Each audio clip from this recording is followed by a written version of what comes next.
Hey, what's up, y'all? So let's get into Caught in the Act Double Life with my girl Tamarbraxton, y'all. So we on episode 4, y'all. We got a lot to get into. I said it's been a minute, but I said I gotta catch up, y'all. So we got episode 4. So we start off with so the suspect, the person in question today is Quentin. So Quentin came in to get Tamar help on his brother Tryron. I hope I'm saying his name right, Tryron, because he thinks something is going on with his brother. So apparently they're brothers, but they have brothers. He got a different mama, same daddy, and apparently the brother Tryron grew up Mormon, and Quentin grew up Baptist. So when Quentin got older, and stuff, they became closer. Quentin ended up moving him into his place when when Tryman fell on hard times, and things just started not working out because Tryman started coming in at different times of the night. He had bonfires going on in the back of the yard, which is not allowed in the complex that Quentin lives in. At that point, Quentin ended up becoming more of a father figure instead of being a brother, and wanted him to get a job because he ended up losing his job. That's why he moved in to begin with. So Tamar said, I'm going to take on the case. And so investigation proceeded. So we got my girl Courtney, the investigator. So she followed him around. He ended up going to a dive bar. So he ended up going to a dive bar. He dressed all up in black with the makeup and everything else. He met up with a couple of friends. They all dressed just alike. So he just having a good time with his friends. We ended up hearing him talking about a incident that he's talking about. He met some girl. He was talking to some girl online and stuff, and things weren't going too well or whatever. During the midst of him talking about that, his brother Quentin called. He said, I'm getting so tired of this. He always calling me. I can't do this.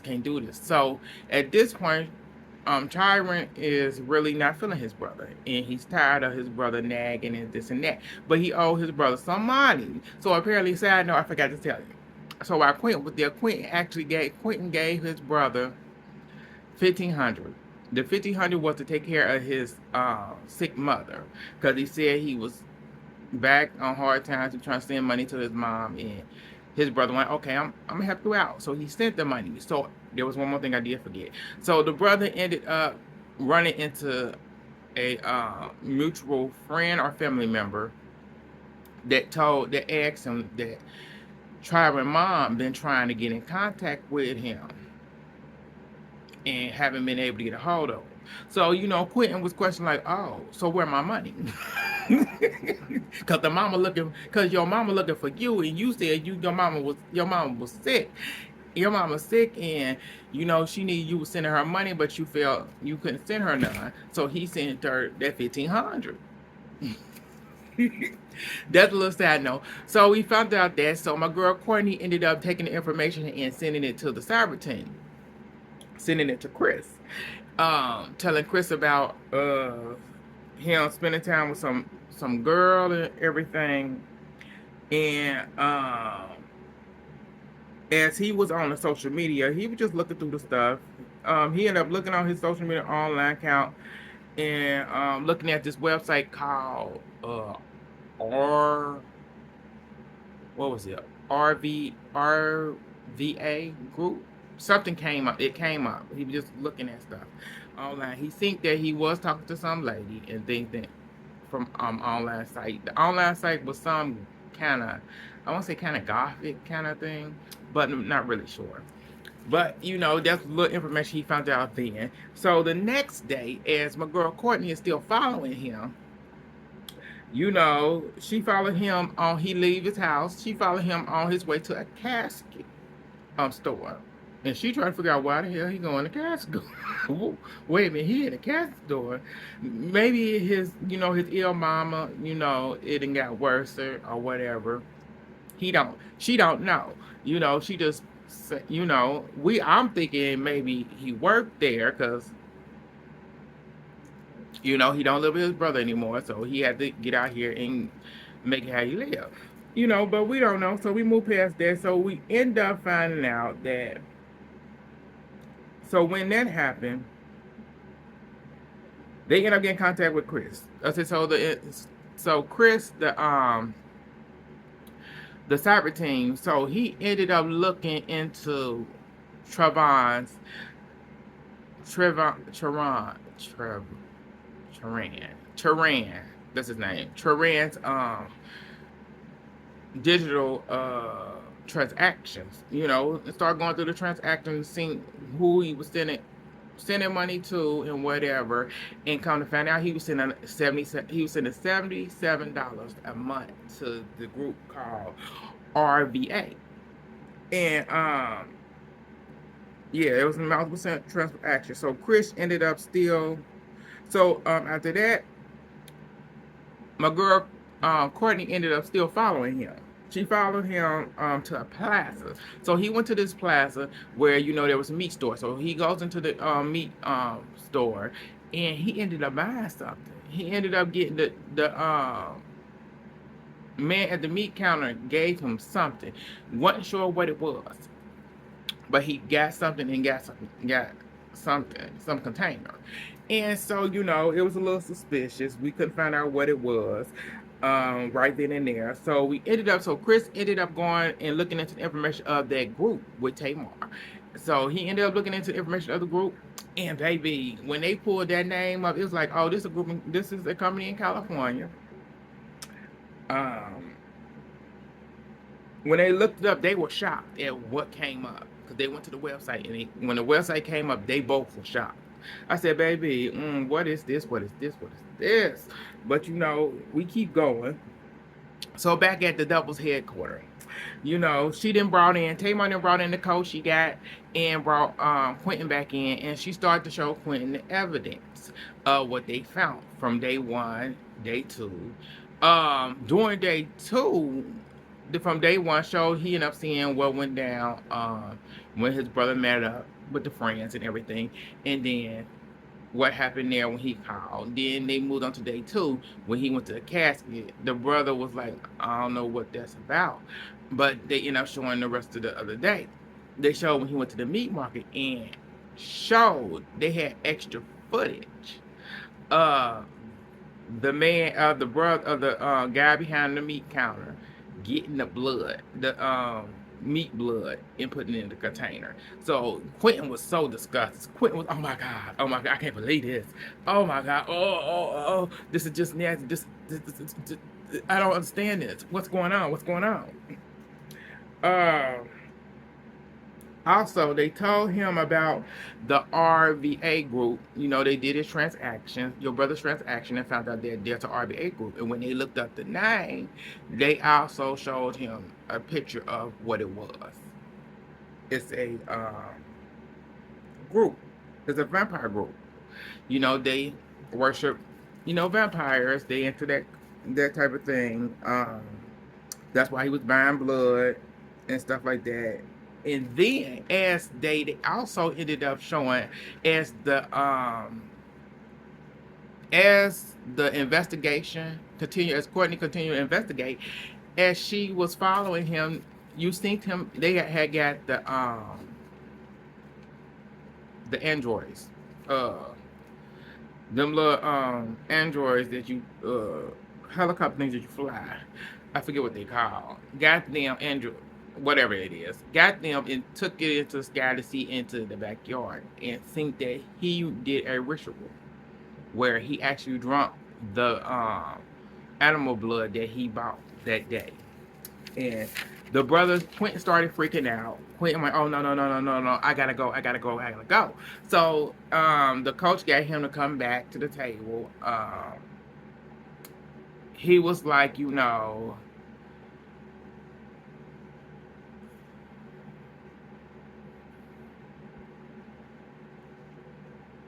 yeah, get him come back to the table.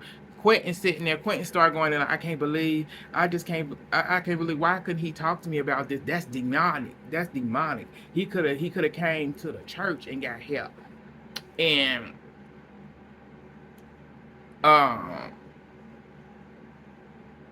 could have came to the church and got help. and stuff like that. But that is one of the things they end up saying. Maybe he couldn't talk to you because of what you just did, because he couldn't be honest with you. So Tamar asked him, "Do you want to examine or do you want to expose?" He said, "Examine." I said, "Okay." So Tamar brings in an expert who's actually um, deal with vampires, that culture, that sort of religion, or whatever sort of religion.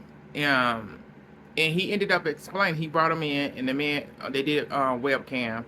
He told that some of the demonic, some of the stuff with the vampireness is actually, it goes beyond just a regular. He said, I don't. He said, I believe in vampires.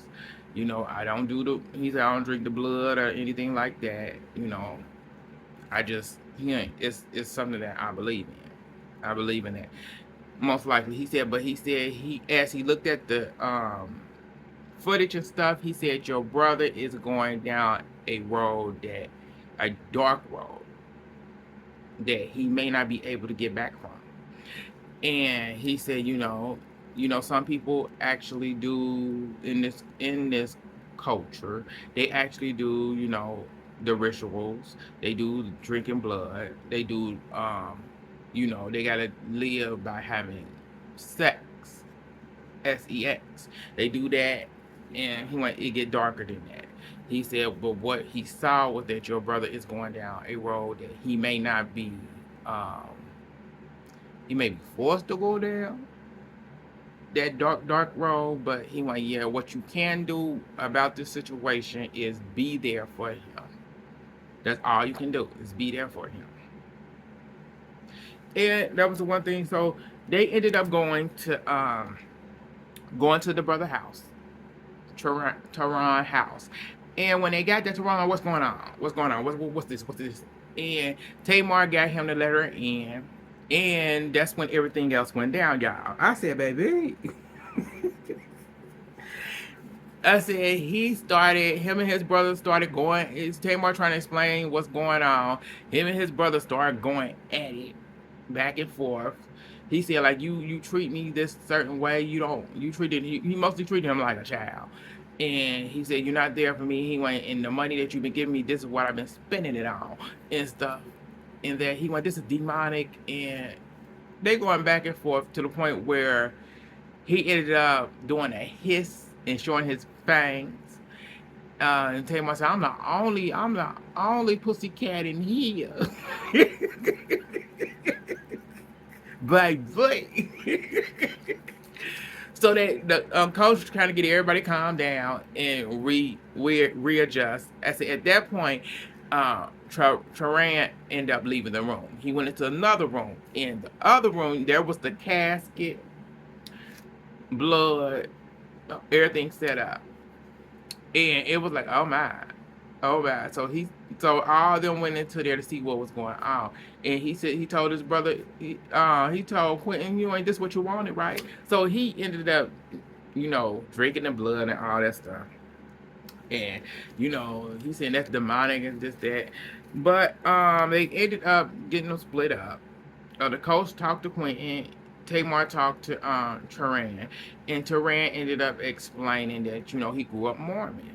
He grew up Mormon, and he wasn't able to be who he grew up Mormon. You grow up a certain way, and then he said, as he said, he ended up telling when he was in college. She said, how did this all happen? How did you get into the vampire and everything? He said, I am a vampire. She went, okay, that's cool. He said he drinks the blood, animal blood or whatever. He drinks the animal blood to show homage to people and humans who have gone over. That's what he said. So Tamar went, okay. Alrighty. He said what happened, how he got into this was because in college, a group of friends actually invited him to some party and they were doing this. He said, first I was shocked. I didn't understand it.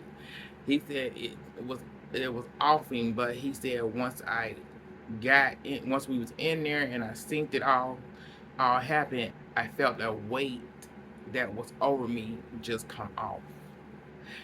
And he said, I felt free. I felt free. And I feel comfortable now in this. He said, there's a light and a dark and stuff. So they go back. Take them back and take them in the other room. They actually got them to talk.